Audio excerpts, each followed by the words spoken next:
This is the Unregistered podcast, and I'm Thaddeus Russell. This is a show about ideas, people, and behaviors that are considered inappropriate, out of bounds, or beyond the pale. The things you're not supposed to talk about if you're a school teacher, a college professor, a businessman, a politician, a parent, a neighbor, or even a podcast host. These are the things you're not supposed to say or even think if you're a good liberal, a good conservative, or a good citizen.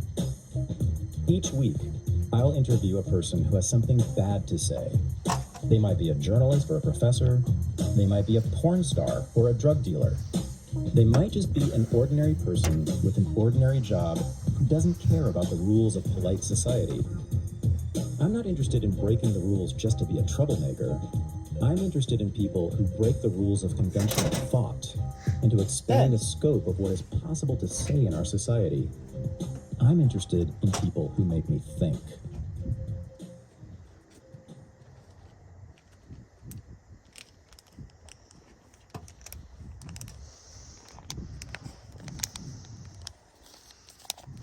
When I started college many, many years ago, I thought that college would be the smartest people in the world arguing about the big issues. But of course, it wasn't that. So I left the academy, and I began my own school. At Unregistered Academy, we are interested in the big ideas being debated by the smartest people.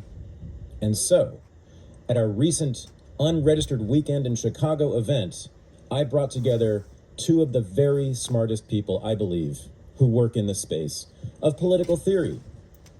Ben Burgis and Curtis Yarvin squared off in a debate on perhaps the biggest issue of the moment, which is democracy. Now, this debate followed one-on-one interviews I had with Curtis and Ben, which you can access by becoming a patron of Unregistered. Just go to patreon.com/unregistered, and you'll see the content there. Now, here is my interview and a debate with Ben Burgis and Curtis Yarvin. Here we are. This is the long-awaited moment, Frazier versus Ali. We have Curtis Yarvin and Ben Burgis here to debate or have a discussion about, with some disagreements, how about that as a way of putting it, over this thing called democracy, which we've already been talking about. I talked to Ben first for an hour about his feelings, and really we're talking about feelings today. His feelings about democracy, and then I talked to Curtis about his feelings about democracy. The funny thing is neither one of them would tell me what their feelings were. Did you notice that? But I'd like to hear more about that. But first, we are gonna just let Ben respond to what Curtis said, because Curtis was the last to go and Ben was listening, and I the whole time I had you in my mind. I was wondering what was happening in your mind, and you told me you have a lot to say about it. So let's hear it. What did you hear, and what would you like to say in response to it? Sure. So my feeling is that I've never heard somebody try so hard to interpret somebody who fundamentally disagrees with them as somehow agreeing with them, as I heard you did with Curtis. That you might both dislike democracy, but for opposite reasons, right? You dislike it for anarchist reasons. You think, you don't like too much authority over you. Curtis thinks that the government doesn't have enough authority to get stuff done. And the part I found particularly fascinating about that was that the tour through American history, where all of the people that you seem to regard as the supervillains of American history said we don't like democracy because democracy leads to chaos and it doesn't let us control people as much as we want, and it doesn't let us get stuff done. And so they moved to less democratic things. The move from the Articles of Confederation to the Constitution, those early Capitol P progressives we talked about. And so all of this really seemed like Curtis giving you the hard pitch about why Thad should love democracy, because this is all, look at all this anti-democratic stuff that was done to make government less democratic by all the people you most hate. And then if it wasn't clear enough what the difference is between an anarchist critique of democracy and a monarchist critique of democracy, it got real clear. We started talking about cops. I think if you love cops, you and an anarchist are going to have a fundamental disagreement with each other. And one thing I would point out is if you think about cops, and you think about the way we interact with cops and how those interactions can be bad, that I think that, you know, fundamentally bespeaks this power imbalance that you know that there's a much more limited range of what you can get away with when you're interacting with a cop. There is what then a cop can get away with when they're interacting with you. And, you know, what helped with that a little bit is if you had not just like symbolic oversight boards that can't really do anything, that are toothless, but ones that were really empowered to fire people, to discipline cops in serious ways that most civilian oversight boards are. In other words, more democracy. So I think that Curtis was actually convincing me to like compliance, to abide by the authorities, whether they're democratic or not, because I just wanted to say this. My heroes, my greatest heroes, are American slaves. Why? Because we have lots of evidence of this, and it's in my book and elsewhere, that, you know, when they were working in the field, they'd be working in lines, right? And there would be a driver, a slave driver, overseeing them on a horse usually, and looking down on them, and he'd ride his horse up and down the row looking to see if they were working. And of course, and Frederick Douglass actually reported on this, as soon as the slave driver passed a slave and had his back to the slave would drop his head and stop working. And this is reported on by many people. This is a phenomenon, right? There's a lot of examples of slaves doing the kind of thing that we have called tacit resistance, or I've called it tacit resistance, right? Just doing just enough to not get punished, just enough to not get whipped. And to me, that seems like the healthiest, maybe, way to live, at least from my point of view, according to my values. And sounds to me like you and I might agree on this, and therefore I'm not such an anarchist. I might be more of a monarchist, or whatever that is. I'm not sure it's monarchism that I'm advocating, but it is it is the compliance with authority. So, to a degree, but again, without, and this may be where you and I, Curtis and I disagree, is that people tend to, as I said, merge their identities with authority, and that can sometimes be corporations, right? Some people are like Apple people, and they love putting the Apple logo on everything, right? Sometimes they merge their identities with the Democratic Party or with the United States of America, and that's, to me, the problem. I don't want to do that, because then I feel like I've lost all autonomy. But maybe you're counseling, Curtis, that's maybe best, is that we should give up on this idea of personal autonomy. And so therefore, what Ben is saying about anarchists not being okay with this maybe doesn't make sense.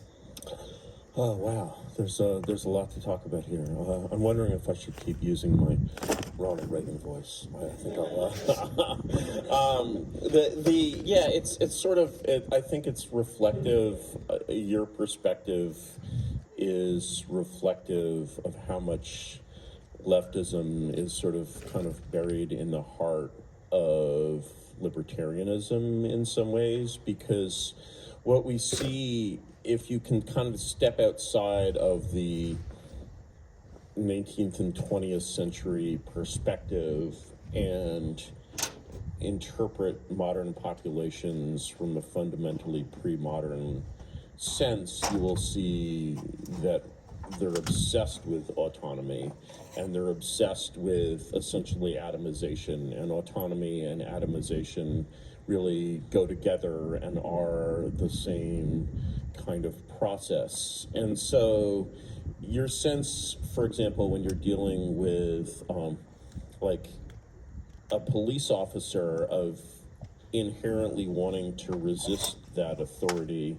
that would be seen by more traditional societies as a very pathological kind of bias or way to approach that situation. And I would sort of advise two things. One is that I think sort of historically it looks bad. Secondly, it's like, it was at a Dave Chappelle or a Chris Rock skit, like how not to get your ass beat by the police.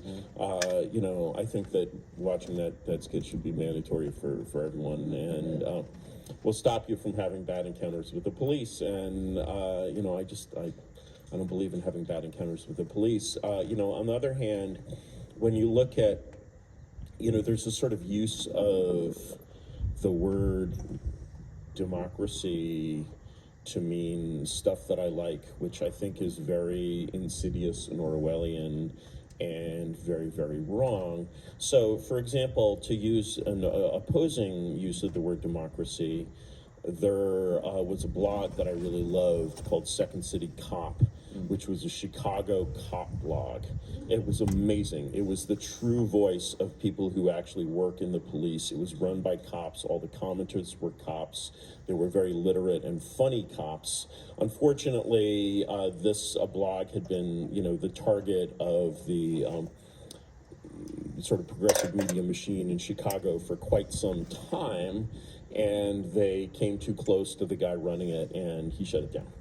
And, so is that democracy in action? Well, it's certainly the action of the same people who would be running these oversight boards. And so in practice, what you're seeing, for example, with this is that when you see, what you'll look at when you look at a place like Chicago is you'll see massive violations of human rights going on constantly, because these are violations of the basic governmental responsibility to maintain a monopoly of violence.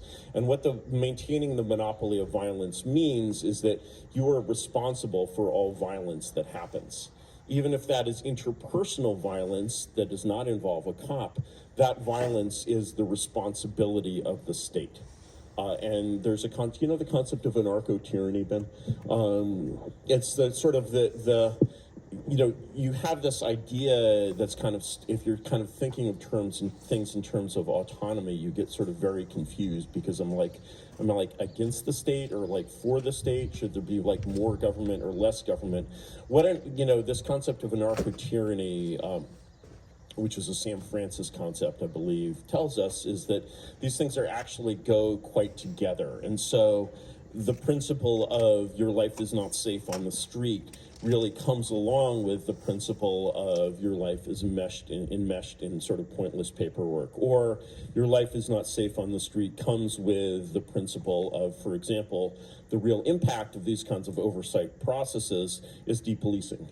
Because what you see is that basically you reach a certain point where and I believe this is a problem in Chicago now, actually, although I can't really follow it because the only media I trusted got shut down.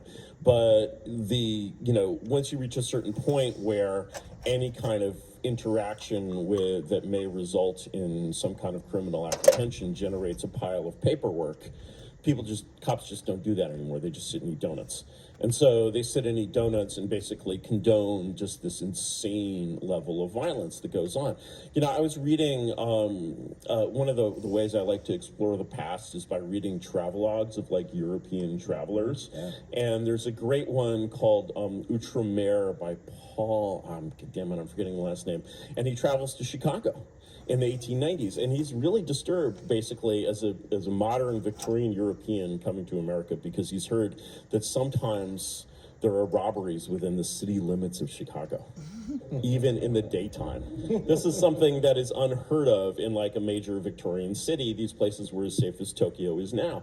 And so, we see this massive, decline in standards of public order and massive like flight of people from violence. And, to say that, somehow the problem there is excessive policing is like completely cockeyed to me. Okay. Well, I think that the statistics certainly on police violence do tell a very different story.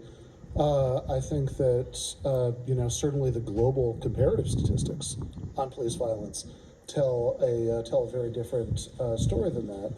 And, I agree. By the way, I'm all for using the Reagan voice because that is a reminder that, because Ronald Reagan, man, that is somebody who was committed to governing, didn't let Congress push him around and tell him that he couldn't send arms from Iran to fund terrorists in Nicaragua. Mm-hmm. So if you're a big fan of a strong executive, I guess that is your guy. But I think that there are two issues with policing, just to stick with that example for a second. One is democracy, and I agree. I don't think we should use democracy to mean stuff we like. I think we should use it to mean the people having more control over the people who exercise power over them, the people who exercise that power being more accountable to the governed. I don't think shutting down a blog particularly helps with that. I think that meaningful democracy requires people having access to a wide variety of points of view so they can make up their own mind. But absolutely, having a real oversight board with real power, I think, does increase democracy. By the way, what has the least democratic accountability and hence the most worry about how you're going to be treated in those interactions with cops that Thad was talking about, how worried he was earlier, is if it's like the corporation from RoboCop has just gotten the police contract, and then they don't need to worry about what you think at all, right? Any more than like miners had to, like Pinkertons had to worry about what miners thought about them in the 19th century. Now, I agree with Curtis, of course, that do I think that people have a right to safety? Yeah, absolutely. Do I think that like having a harsher regime of policing is a particularly effective way of enforcing that? I think if you compare different cities in the U.S. With different levels, different criminal justice policies, I'm not convinced of that. But hey, you know where you're really safe on the streets? Norway, Sweden, Finland, places like that, which have vastly more lenient, more humane, more minimalistic criminal justice systems. What else is the difference between Chicago and Norway? I think the difference that actually matters, you can tell yourself a just so story about culture or race that doesn't really make any sense, but I think the difference that's actually relevant is the reason that they can have a vastly more humane and minimalistic criminal justice system. Anders Breivik is getting out of prison eventually, and while he's still in, it's much nicer than American prisons. And they can also have a much lower rate of street violence, is that social democracy works. That having a big, expansive welfare state, regulatory state, tied to strong unions, with much more egalitarian social consequences, results in much less crime, even with a vastly more lenient criminal justice system, which I do think is a win for democracy. So another place with an unfortunately very high crime rate is Haiti. And as you may know, Haiti has been in the news lately because the State Department is proposing its nth invasion of Haiti. How would you propose applying your Norwegian model to Haiti? Well, I think that Haiti makes my point, so thank you for that, as much as would be humanly possible to do with any example in the world, because if you wanted to pick the single country in the world that was least like a Nordic social democracy, it would be Haiti, which, frankly, vastly more closely resembles anarcho-capitalism. Like, run that last part past me again. They have that Haiti, how much of a welfare state does Haiti have? How much of a regulatory state does Haiti have? One of the things in the WikiLeaks cables, the State Department cables that were released, that were leaked, is that there was an effort during the first Obama term to increase the minimum wage in Haiti to, I believe, the princely sum of about $5 US a day. That was successfully lobbied against, among others, by the American State Department on behalf of American companies. That's about as weak a regulatory state as you could hope for. Power is wildly dispersed. Again, this is one of the least social democratic countries on the planet.